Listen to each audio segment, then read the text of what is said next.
Hey everybody, welcome to Hello. Britpops React, your favourite reaction channel, allegedly. We are here with, it's coming up at some point in time. Biggest logistical flex of all time. Flex it out. Okay.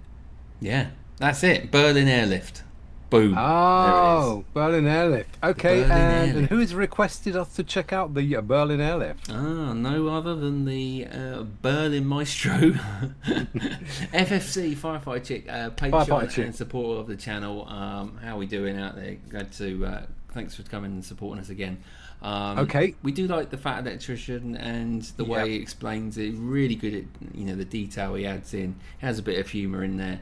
And we get to learn something, so you've got everything. His retention for knowledge and delivery is second to none. Very good. Go and check him out. He bangs it out, doesn't he? Yeah, he obviously spends time researching it all, so fair play to that young man. Go and check his channel out. He is very funny and something for everybody on there, if you like your military stuff. So, 100%. All right, mate. The Berlin Airlift. Well, let's see if it jogs our memory of time and we can get straight into it. All right? Obviously, Second World War. Yep, let's do it. Ah, yes, that time that communists tried to starve an entire city, so America and the UK teamed up to deliver 4.6 billion pounds of food and supplies to that city using nothing but cargo planes.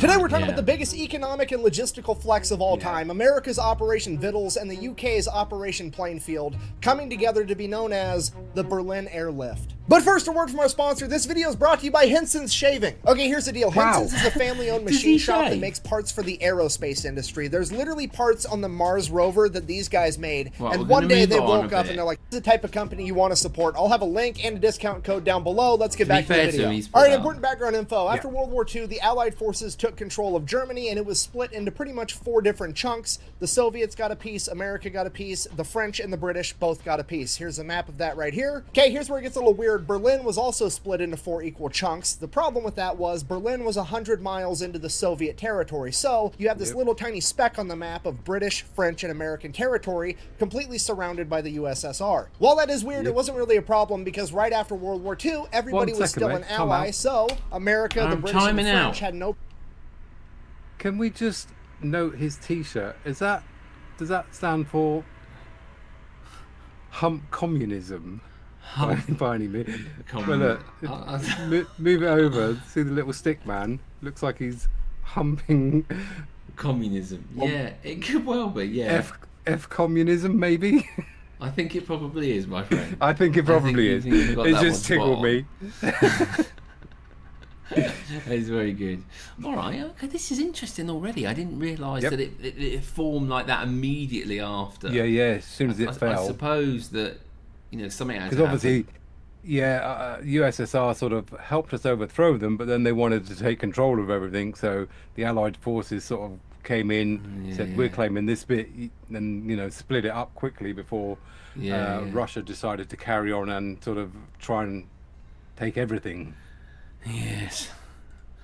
Problems using the roadways and the trains to get food and supplies to their section of Berlin. Now, just so we're on the same page, Berlin, and essentially all of Germany to a slightly lesser extent, is essentially a third world country at this point in time. Berlin in particular has essentially been turned into rubble from Allied bombings. The entire German economy is in the toilet, and all of the German people are not getting a lot of sympathy from the global community because, well, they kind of started it. Now, with the Allied forces in control of Germany, it is their job and their responsibility to help take care of the German people. Now, the Western powers, America, Great Britain, and France, they're all on the same page. They all have the same game plan. They want to go in, render aid in the short term to the German people, then in the long term help prop up their economy, get them back on their own feet, and then they can leave. The USSR, on the other hand, aka the communists, absolutely hate that idea. The last thing a bunch of communists want is people being able to take care of themselves, so they step in and they're like, no, absolutely not. We're going to build a communist utopia out of this place. So, in order to stop the Western powers from helping Germany, they decide that they're going to print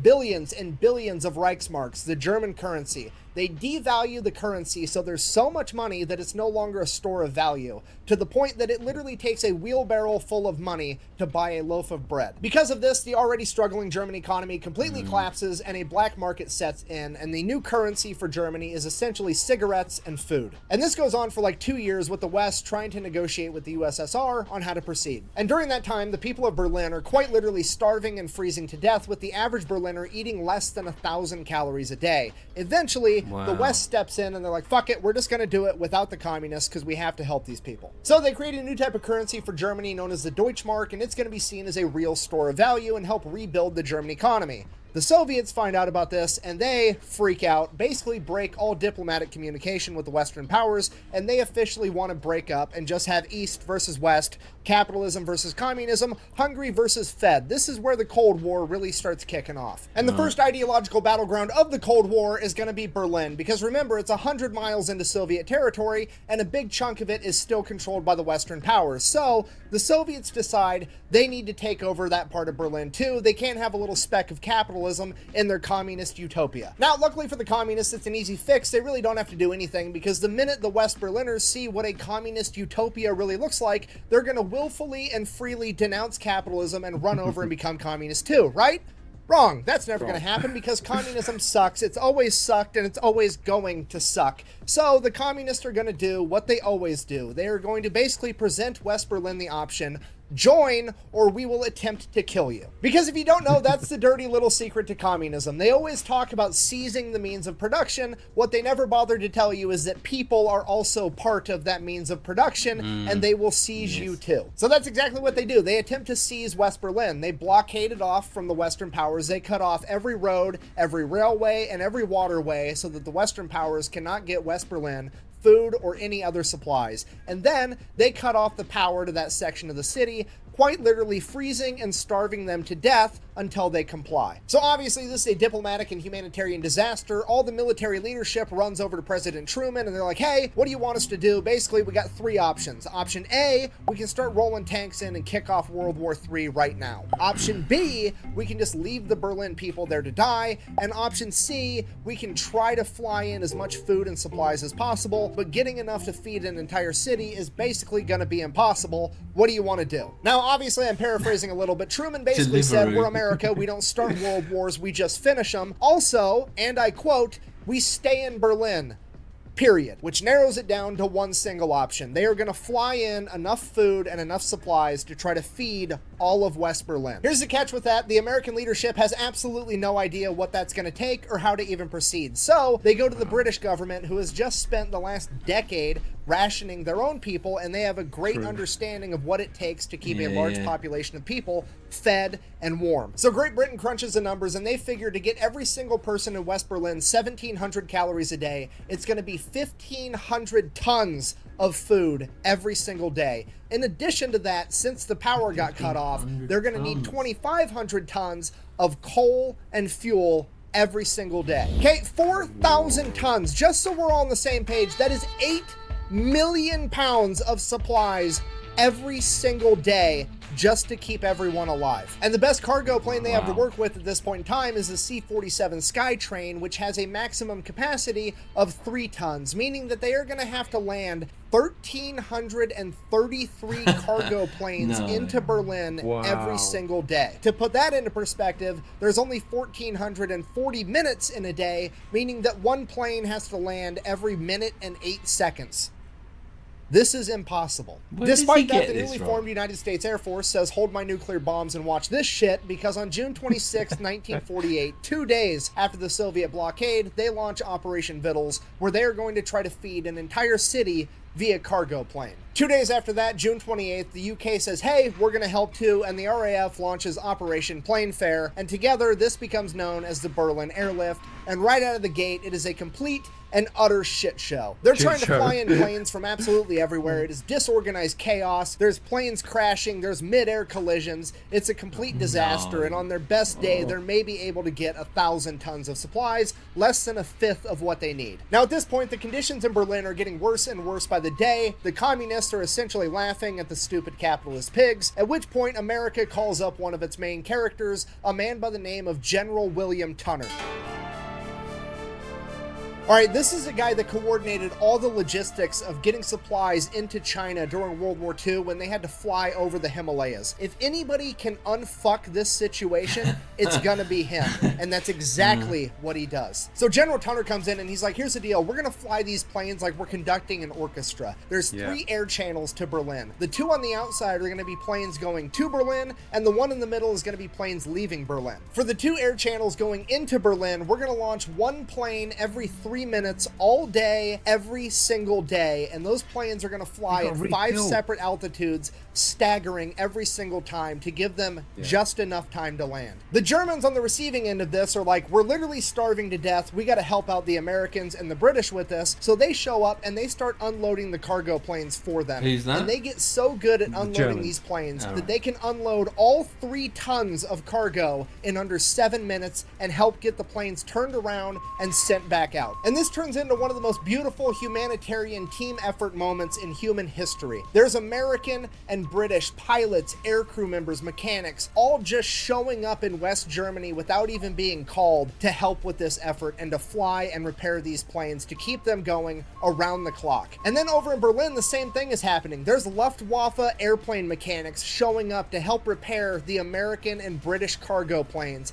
to keep everything running. The 2 sides that were fighting against each other just a few years ago are now working together to save people. Everybody involved in this operation gets so good at what they're doing that the choke point that's holding up even more progress is that they don't have enough airfields to land the planes on. So the Germans straight up build another one. The only problem with that was there was this big ass apartment building in the way, and when the pilots lowered their landing gear would only clear that apartment roof by like 20 feet, which seems like it would be kind of terrifying. So the Germans are like, hey, do you want us to rip that apartment building down? What do you guys want us to do? And the American and RAF pilots are like, bro, we just got done flying in World War II with you guys and the Japanese shooting at us.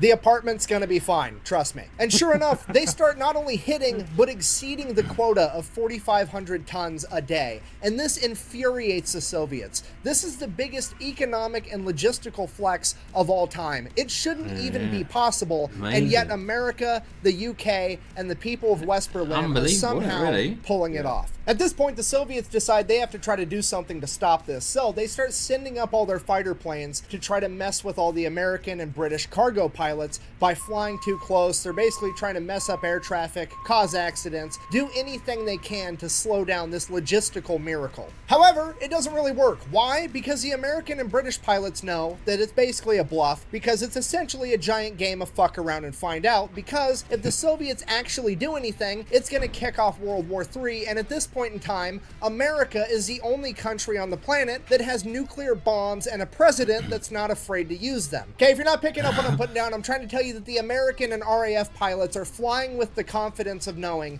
that if one of these Soviets shoots them down, President Truman is going to bitch slap their entire country with the sun. Needless to say, they were unfazed by the Soviet harassment. How unfazed were they? Thank you so much for asking. Cue our next main character, Gail Halverson, aka the Candy Bomber. He was one of the many pilots that was flying supplies into Berlin, and somewhere along the way he decided that he was going to start dropping candy bars with little handkerchief parachutes out of the window of his plane over West Berlin so that the kids could get some candy. And eventually this caught on, and all the kids were waiting where the planes would fly over, hoping that they would get a candy bar. Then the American government caught on, and they're like, oh shit, this is a great propaganda opportunity. Imagine what it would be like if every single plane was dropping candy out of it. So that's exactly what they do. They start dropping a bunch of candy out of every plane, and then they make propaganda out of it. But then it gets bigger because all the American candy companies start sponsoring it and donating even more candy to drop. And then it gets bigger because all the kids in America and the UK start raising money at school to buy candy to give to the kids of Germany, and they're giving out even more candy. And the Soviets have to stand there and watch as the Americans and the British are not only flying in a literal Costco worth of shit into West Berlin every single day, but they're dropping candy out of their planes like it's a fucking parade the entire time. And this is all going on while East Germany and East Berlin is eating potatoes and standing in bread lines, and it makes makes the Soviets look like the biggest assholes on the planet. Because not only are the people of East Germany watching the Western world essentially move heaven and earth to help out West Berlin, they're also watching the Soviets be more interested in disrupting America and the UK from helping people than they are in helping the people of East Germany. In short, America and the UK are playing to win, and the Soviets are playing to not lose, and it is leading to a lower quality of life for all of East Germany. As it turns out, Sun Tzu was yet again correct when he said, "The sun may rise in the east, but it sets in the west, and that's because west side is the best side." But that's not what it means. Really? Not even close. That might have been Ice Cube, actually. Anyways, so now in retaliation for all this, America and the UK and pretty much the entire Western world are going to put a bunch of embargoes on the Soviet Union and punish them financially and economically. Now, the Soviets absolutely cannot afford this, but they keep telling themselves, it's okay, winter is coming, and as soon as winter gets here, they're not going to be able to land all these planes, and this whole thing's going to fall apart. We just have to wait out long enough for winter to slow down America and the UK. So that's what they do. They just try to shoulder the financial burden and wait for winter to come and put a stop to this entire thing. Winter comes, and winter, it does slow down some of the flights, but here's the catch. America was also developing bigger, better cargo planes, and now America isn't just flying the C-47, America's flying their new cargo plane, the C-74 Globemaster, and as opposed to the previous C-47 carrying only 3 tons, the Globemaster can carry 25. So despite the fact that weather can sometimes delay flights, America and the UK continue to improve and increase the amount of supplies that they are delivering daily. And by Easter Sunday, 1949, they would break their own record, landing 1,383 planes in a single day, delivering 13,000 tons of supplies, which is 26 million pounds, which obviously is like 11.8 million kilograms, or roughly 87 blue whales. Yeah, the United States Air Force and the RAF shipped 87 blue whales worth of crap into West Berlin in a single day. And because of this, it becomes very apparent to the Soviet Union that America can and will keep this shit up forever if they have to, and they are finally forced to give up the blockade because they cannot shoulder the financial burden anymore, and that would come down on May 12th, 1949. And with the roads and railways to West Berlin finally open once again, the Berlin Airlift would come to an end after 15 months, 277,000 flights spanning 92,000 miles and delivering 2.3 million tons of aid, which is roughly 4.6 billion pounds, or 15,333.33333333 blue whales. This is the greatest logistical and humanitarian feat ever accomplished, and the Western world did it with communism doing everything it could to slow it down. So in conclusion, fuck communism. The best way to support the channel is go buy some merch at thefatelectrician.com. Quack bang, out. Crack bang. Very good. And then the Soviet Union got all pissy and built a wall through the middle of Germany, and that's what we're going to talk about next week. Very good. Very, very good. I mean, like I say, again, so much information delivered in a very, humorous but poignant way as well. To the point. Very good job. Enjoyed that Firefighter Chick. Thank you very much for suggesting that one. I didn't know to that scale. I know that there was the aid afterwards, but I had no idea the scale of aid that was given. As you say, the logistical nightmare of trying to fly in that many planes, day in, day out, on a daily basis. Like I said, they got to land, unload, refuel, take off, because you've only got finite room on the airfield, so they can't hang around. The ones in the air can't hang around too long either because of fuel. So, goodness me, mate, what a nightmare! And then, my only question is, one bloke in Berlin. I mean, the one thing I didn't understand there, obviously being west side of Berlin. Why there was no other way in other than plane? I mean, is it surrounded by water? Did they cut everything off? The Soviets? The Soviets cut everything off, basically, all roads and railway. The whole thing. Yeah. Into main Berlin itself, because obviously Berlin is quite small in comparison. So they just got in there and cut off all the roads and entry. Mad, crazy. Well, there you go. This goes to show that human resolve can overcome most things when people group together as for the good. For the good, yeah, absolutely. All right, thanks to Firefighter Chick for that request today. We will be back tomorrow for another reaction. Until then, it's goodbye from me. Bye from him. Cheers now. Bye. Thank you. Bye.